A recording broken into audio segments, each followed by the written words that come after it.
Item ಯಾವುದೇ ಇರಲಿ try ಮಾಡಿ ಆಚಿ ಚಿಕನ್ ಮಸಾಲಾ. ದಾವಣಗೆರೆ ದಕ್ಷಿಣ ಆಯ್ತು, ಮತ್ತೊಂದು ಬಾಗಲಕೋಟೆಯಲ್ಲಿ ಅಲ್ವಾ ಬೈ ಎಲೆಕ್ಷನ್ ಆಗ್ತಾ ಇರೋದು. ಅಲ್ಲಿ ಯಾರು ಬಾವುಟ ಹಾರಿಸ್ತಾರೆ, ಪರಿಸ್ಥಿತಿ ಹೇಗಿದೆ ನೋಡೋಣ. ನೋಡಿ, ಮೇಟಿ ಮಗನ ಕೈ ಹಿಡಿತಾರ ಮತಪ್ರಭುಗಳು. ಯಾಕಂದ್ರೆ ಅವರ ತಂದೆಯ ಅಲ್ಲಿ ಶಾಸಕರಾಗಿದ್ದಂಥವ್ರು, ಅವರ ತಂದೆಯ ಅಕಾಲಿಕ ಮರಣದ ನಂತರ ಇದೀಗ ಅವರ ಮಗ ಅವರ ಉತ್ತರಾಧಿಕಾರಿಯಾಗಿ ಮೆರಿತಾರ, ಶಾಸಕರಾಗ್ತಾರ, ಮತಪ್ರಭುಗಳು ಅವರಿಗೆ ಅಸ್ತು ಅಂತಾರ. ಈ ಪ್ರಶ್ನೆ ಅಂತೂ ಇದೆ. ಅವರ ಕಾಂಪಿಟೇಟರ್ ಅಲ್ಲಿ ಟಫ್ ಕಾಂಪಿಟೇಷನ್ ಅನ್ನೇ ಕೊಡ್ತಾ ಇರೋದು ಬಿಜೆಪಿಯಿಂದ ಚರಂತಿ ಮಠ ಅವರು. ಚರಂತಿ ಮಠ ಅವರಿಗೆ ಮಣೆ ಹಾಕ್ತಾರ. ತುಂಬ ಸಲ ಸೋಲ್ಸಿದ್ದೀವಿ, 3-4 ಸಾವಿರ ಮತಗಳ ಅಂತರದಿಂದ ಸೋತಿದ್ದಾರೆ. ಈ ಸಲ ಅವಕಾಶ ಕೊಟ್ಟು ನೋಡೋಣ, ಈ ಥರದ ಮನಸ್ಥಿತಿಗೆ ಏನಾದರೂ ಬಂದಿದ್ದಾರ ಜನ? ಏನು ವರ್ಕ್ ಆಗಿದೆ ಅಲ್ಲಿ? ಪ್ರಶ್ನೆ ಅಂತೂ ಇದೆ. ಉತ್ತರ ಕಂಡುಕೊಳ್ಳೋಕೆ ಸ್ವಲ್ಪ ಸಮಯ ನಮಗೆ ಬೇಕಾಗುತ್ತೆ. ಬಾಗಲಕೋಟೆಯ ಪಟ್ಟದ ಕಲ್ಲು ಏರೋದು ಯಾರು? ಬಾಗಲಕೋಟೆ ಉಪಕಣದಲ್ಲಿ ವೋಟಿಂಗ್ ಬಿರುಸುಗೊಂಡಿದೆ. ಸುಮಾರು 322 ಮತಗಟ್ಟೆಗಳಲ್ಲಿ ಶಾಂತಿಯುತವಾಗಿ ಮತದಾನ ಆಗ್ತಾ ಇದೆ. ಬಟ್ ಉತ್ಸಾಹ ಮಾತ್ರ ಬಿಸಿಲಿನಲ್ಲೂ ಅಷ್ಟೇ ಇದೆ. ಯುವ ಸಮೂಹ ಕೂಡ ಮತಗಟ್ಟೆಗಳನ್ನು ಹುಡುಕೊಂಡು ಬರ್ತಾ ಇದ್ದಾರೆ. ಹೆಣ್ಣು ಮಕ್ಕಳಿಗೋಸ್ಕರ ಒಂದು ಕಾನ್ಸೆಪ್ಟ್ ಪಿಂಕ್ ಮತಗಟ್ಟೆ ಅಂತಿದೆಯಲ್ಲ, ಹೆಣ್ಮಕ್ಳು ಅಲ್ಲಿಗೆ ಬಂದು ವೋಟ್ ಮಾಡ್ತಾ ಇದ್ದಾರೆ. ಪಿಂಕ್ ಮತಗಟ್ಟೆ ಗಮನಿಸ್ತಾ ಇದ್ದೀರಿ. ಕಾಲೇಜಿಗೆ ಹೋಗೋರು, ಈಗ ತಾನೇ ಉದ್ಯೋಗವನ್ನು ಅರಿಸಿ ಬೆಂಗಳೂರಿಗೆ ಬಂದಂಥವ್ರು ಅಥವಾ ಅಲ್ಲೇ ಉದ್ಯೋಗ ಮಾಡ್ತಾ ಇರುವಂಥವ್ರು ಹೆಣ್ಣುಮಕ್ಕಳು ಪಿಂಕ್ ಒಂದು ಬೂತ್ಗೆ ಹೋಗಿ ವೋಟ್ ಹಾಕ್ತಾ ಇದ್ದಾರೆ.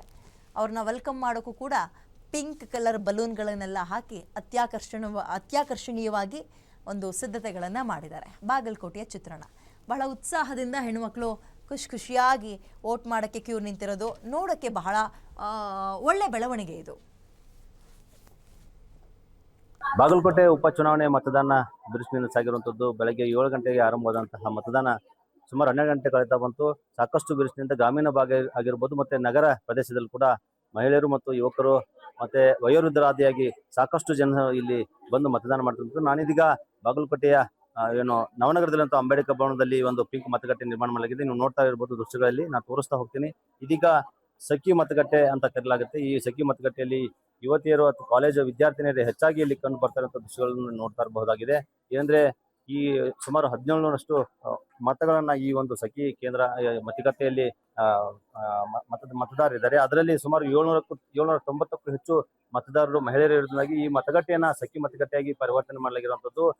ಒಟ್ಟು 322 ಮತಗಟ್ಟೆಗಳು ಈ ಒಂದು ವಿಧಾನಸಭಾ ಕ್ಷೇತ್ರದಲ್ಲಿ ಬರ್ತವೆ. ಅದರಲ್ಲಿ 5 ವಿಶೇಷ ಮತಗಟ್ಟೆಗಳನ್ನು ಸ್ಥಾಪನೆ ಮಾಡಲಾಗಿರುವಂಥದ್ದು. ಅದರಲ್ಲಿ 2 ಸಖಿ ಮತಗಟ್ಟೆ ಬರುತ್ತವೆ, ಒಂದು ವಿಕಲಚೇತನ, ಒಂದು ಯುವಕರ ಯುವ ಮತದಾರರಿಗಾಗಿ ಒಂದು ಮತಗಟ್ಟೆನ ನಿರ್ಮಾಣ ಮಾಡಲಾಗಿರುವಂಥದ್ದು. ನೀವು ನೋಡ್ತಾ ಇರ್ಬೋದು ದೃಶ್ಯದಲ್ಲಿ ಸಾಕಷ್ಟು ಸಂಖ್ಯೆಯಲ್ಲಿ ಸರತಿ ಸಾಲಿನಲ್ಲಿ ಬಂದು ನಿಂತು ವಿದ್ಯಾರ್ಥಿನಿಯರು, ಅದರಲ್ಲೂ ವಿಶೇಷವಾಗಿ ಪ್ರಥಮ ಬಾರಿಗೆ ತಮ್ಮ ಚಲಾಯಿಸಲಿಕ್ಕೆ ಬಂದಂತಹ ಯುವತಿಯರಲ್ಲಿ ಹೆಚ್ಚಾಗಿ ಕಂಡು ಬರ್ತಿರುವಂಥದ್ದು.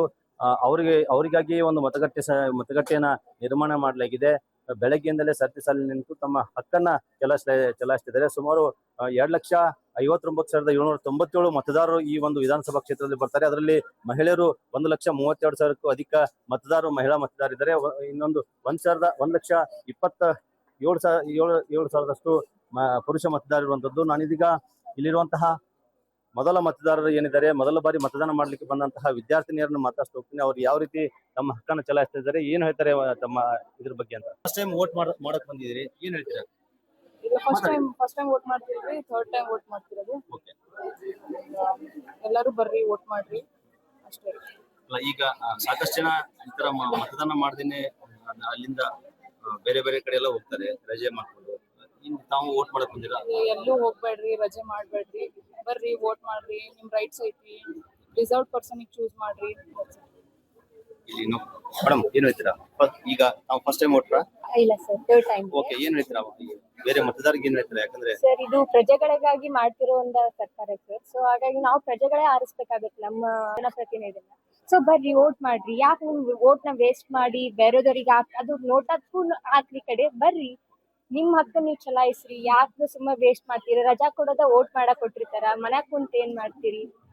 ಸೊ ಬರ್ರಿ ವೋಟ್ ಮಾಡೋಣ ಅಂತ ಹೇಳ್ತೀನಿ. ಇದಿಷ್ಟು ಇಲ್ಲಿನ ವಿದ್ಯಾರ್ಥಿನಿಯರು ಏನು ತಮ್ಮ ಎಕ್ಸಾಮ್ ಟೈಮ್ನಲ್ಲಿ ಕೂಡ ಈ ಏನು ರಜೆ ಇದೆ ಆ ರಜೆಯನ್ನ ವೇಸ್ಟ್ ಮಾಡ್ದೇನೆ ತಮಗೆ ಕೊಟ್ಟಿರುವಂತಹ ಸಂವಿಧಾನಬದ್ಧವಾದಂತಹ ಹಕ್ಕನ್ನು ಚಲಾಯಿಸಲಿಕ್ಕೆ, ತಮಗೆ ಸೂಕ್ತವಾದ ಅಭ್ಯರ್ಥಿಯನ್ನ ಆಯ್ಕೆ ಮಾಡ್ಲಿಕ್ಕೆ, ತಮ್ಮ ಜನಪ್ರತಿನಿಧಿಯನ್ನ ಆಯ್ಕೆ ಮಾಡ್ಲಿಕ್ಕೆ ಇದೊಂದು ಸೂಕ್ತ ವೇದಿಕೆ. ಇಂತಹ ಸಂದರ್ಭದಲ್ಲಿ ತಾವು ಯಾವುದೇ ರೀತಿ ಈ ಹಕ್ಕನ್ನ ಮೊಟಕುಗೊಳಿಸದೆ ಇಲ್ಲಿ ಬಂದು ಮತದಾನ ಮಾಡ್ಬೇಕು ಅನ್ನೋ ಒಂದು ಮಾತುಗಳನ್ನ ಇಲ್ಲಿನ ವಿದ್ಯಾರ್ಥಿನಿಯರು ಹೇಳ್ತಿರುವಂತದ್ದು.